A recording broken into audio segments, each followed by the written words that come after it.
अनुभवी हो गए और ये भी आपने दौर देखा अनुभव की एक और ऊंचाई पर।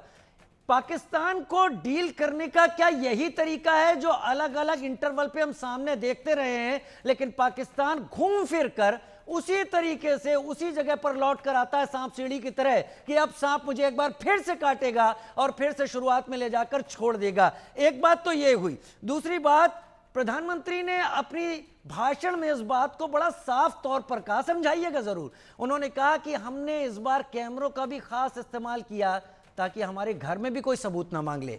आलोक सर। बिल्कुल राजीव जी, आपने बहुत महत्वपूर्ण बात कही है। इस बार वो पहली बार की तरह नहीं है। कारगिल में भी कुछ गलतियां हुई होगी, उसके पहले के युद्ध में भी कहीं न कुछ हुआ, बांग्लादेश के युद्ध की तो बात अलग है, वो तो पूरा हमने बहुत बड़े पैमाने पर जीता था। लेकिन ये सही है कि इस बार जिस पाकिस्तान ऑक्युपाइड कश्मीर है उसको लेकर के, और दूसरे जो पूरा उनका, जैसा अभी हमारे डिफेंस एक्सपर्ट भी कह रहे थे, रावलपिंडी पर जो धमाका किया गया है, जो मिसाइल से हमारे लोगों ने काम किया है, सेना ने, वो इसलिए कि दुनिया को दिखा दिया कि हम उनके बिल्कुल सिर पर जाकर के, राजधानी में जाकर के, बड़ा ऐसे सघन बस्ती में, वो देखिए वो लोग भी ये करते हैं। आप देखेंगे कि हमारे यहाँ से पुरानी बस्ती में आप कहीं पे ऐसे नहीं मिलेगा, लेकिन उन्होंने रावलपिंडी को चुना है। वो इस्लामाबाद के पास पहाड़ी में भी कहीं रख सकते थे, लेकिन उनका रक्षा मंत्रालय इस तरह का है इस्लामाबाद रावलपिंडी में, ताकि आप जनता को आरोप लगे कि जनता पर आपने बम। लेकिन भारत के जो हमारी वायुसेना है, हमारे सेना के विशेषज्ञ हैं, उन्होंने एक भी ऐसा मौका नहीं मिलने दिया कि नागरिकों पर रावलपिंडी में कुछ नुकसान, लाहौर में नहीं होने दिया। मैंने जहां जहां उनके सैनिक अड्डे थे और या आतंकवादी अड्डे, सबसे पहले तो आतंकवादी अड्डे जब उसने डराया।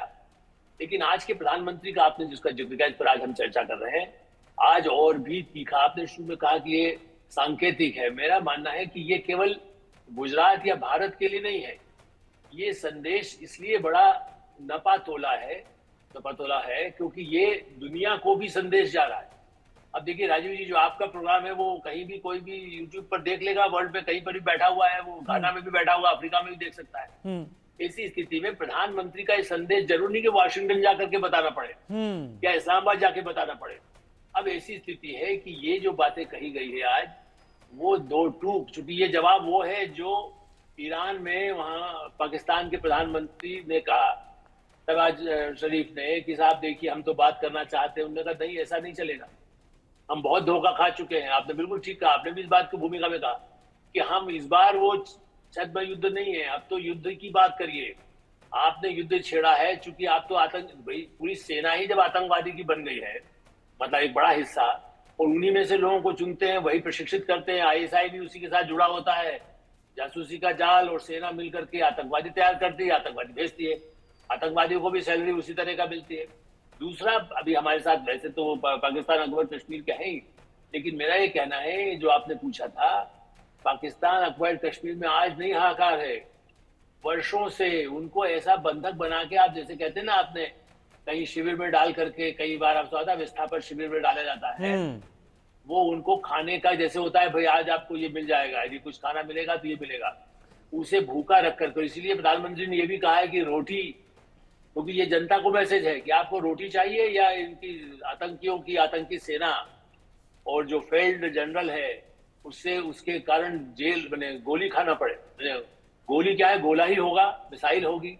इसलिए आज का संदेश बहुत ही तीखा है। एक तरफ हमारे इतने 50 से अधिक दल गए हुए हैं दुनिया में, मतलब जाकर के बता रहे हैं, विदेश मंत्री जयशंकर यूरोप में, सब जगह जाके बता रहे हैं।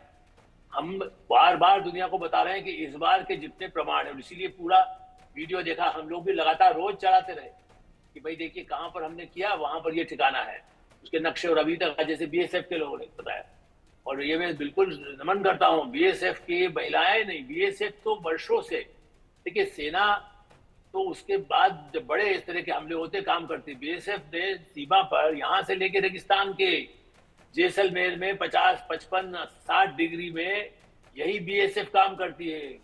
आपने देखा हो, ऊंट पर बैठे हो या यहाँ पर कच्चर पे बैठ के जाना हो।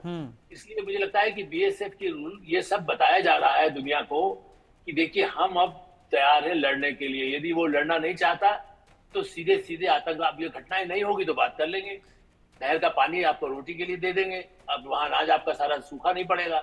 लेकिन हाँ, कश्मीर आप उस पर ये एक लाइन में जोड़ूंगा, जनरल मुशर्रफ ने भी एक नक्शा दिया था कि बात करिए, ये हिस्सा आपका, ये हमारा, ये पाकिस्तान। अब इस तरह से भारत, वो प्रधानमंत्री नरेंद्र मोदी हैं, वो वार्ता भी ऐसे फेल हो गई थी उस समय दिल्ली में, और मैं आगरा में भी था मुशर्रफ बातचीत के समय, इसी बात पर टूटी कि वो तो कहता है आप ये हिस्सा इसमें से बांट लो, ये कोई रोटी का टुकड़ा है, आप टुकड़ा नहीं डाले।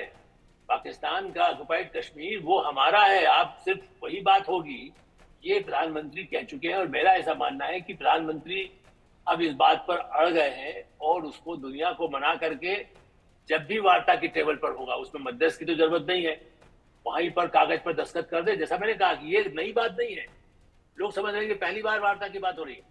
हम कह रहे हैं कि मुशर्रफ ने जो फार्मूला दिया था आप उसको बच जाइए, सेना के लोग तो धोखेबाजी करते रहते और ऐसे ही वहां पर, बल्कि सॉरी टू से हमारे यहाँ के कई लोग उसका समर्थन करते थे, दे दो ना थोड़ा। अभी भी कुछ लोग ऐसे हैं जो कहते हैं अरे ठीक है कुछ दे दे, अरे आप अरुंधति राय जैसी वो कहती है तो कश्मीरी दे दीजिए, बड़ी इंटेलेक्चुअल बुक और पता नहीं क्या क्या प्राइज वर्ल्ड के लेते हैं, चूंकि अमेरिका से उनको मिलती। ऐसे कई ऐसे मीडिया में है, साहित्य के नाम पर है जो विदेशी, तो उन सबको जवाब है कि ऐसा नहीं कि कश्मीर तो देने की बात छोड़िए, वो सारा लेना है, ये संकल्प। और जनता का आप देखिए उत्साह, इस धूप में अहमदाबाद में गर्मी होती है 40 डिग्री से ऊपर जी, वहां पर महिलाएं जिस ढंग से प्रधानमंत्री का समर्थन करने के लिए खड़ी थी, ये भी पूरी महिला, और भी जगह जहां पर गए हैं प्रधानमंत्री जा रहे हैं, वहां महिलाएं इसी आवाज में बोल रही हैं जो लाल बहादुर शास्त्री ने कहा, हमारे जेवर ले लो, हमें हमारे बच्चों को ले जाओ और लगो। एक बात मैं और में जोड़ूंगा, देखिए उमर अब्दुल्ला ने प्रधानमंत्री के सुझाव पर, जहां तक मुझे जानकारी है, कि उन्होंने कहा आज पहलगाम में भी कैबिनेट की मीटिंग हुई जी, और इसलिए ये भी एक संदेश है कि अब जनता वहां जाए, गुजरात, महाराष्ट्र, कर्नाटक, केरला, दिल्ली, हरियाणा, पंजाब, राजस्थान, एक जाकर के जैसे कहते हैं सेना के साथ खड़े हो जाएं।